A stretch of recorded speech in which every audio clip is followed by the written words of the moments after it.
Okay, we're down here. We're in the lower level of the building. It's Monday, January the 2nd.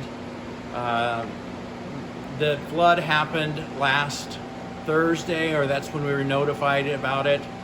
And so we have spent all this time since this happened, pumping the water out. There was about 4 or 5 inches of water. All of this equipment was sitting in standing water here on the lower level. So we've been working tirelessly, Lance, myself, my son, had help from friends, trying to get these things opened up, these props, which are worth thousands and thousands of dollars, getting them out of the water. As you can see, you know, we've got fans on props, trying to dry out the cases, and we've taken other props completely out of the cases to try to get the cases dried out. We're trying to avoid any mold or mildew growing in the cases or damage to the props, because many of these props are irreplaceable. So it has been hours and hours of hard work. We've been monitoring progress when we're not here, the drying process, with remote cameras that we've set up. For instance, over here, you know, this case was completely set in water, so all of this was just soaked. So we've got fans running on it, trying to get it to dry out. And I've had to take the electrical outlets out of the walls so that they would dry out the water that was inside of them. And it's just a very, very slow and time-consuming process, you know, trying to get things up in the air and protected and dried the best we can to minimize the loss of this equipment. This prop is standing in water right here.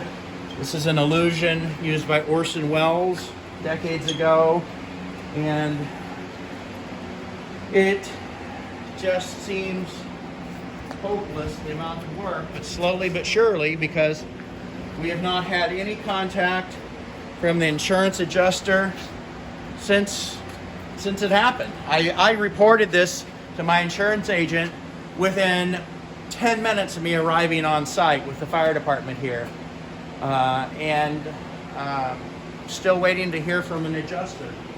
But That case, you know, this case was completely full of water with electrical components in it. We've got electrical components over there trying to dry out. Let's move over here. Move this camera. As you can see, we've got garden hoses running from dehumidifiers in here so the water can be pumped out. And just an overwhelming amount of work. We pulled all this stuff out to try to get to it, to get air circulating. As you can see, we haven't had time to even start drying any of that out. Water has been running. I'm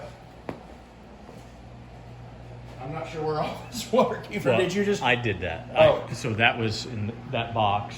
I took the stuff out of that box, and it's sitting out there.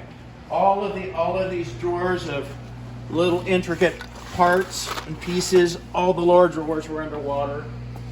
All of that stuff underwater.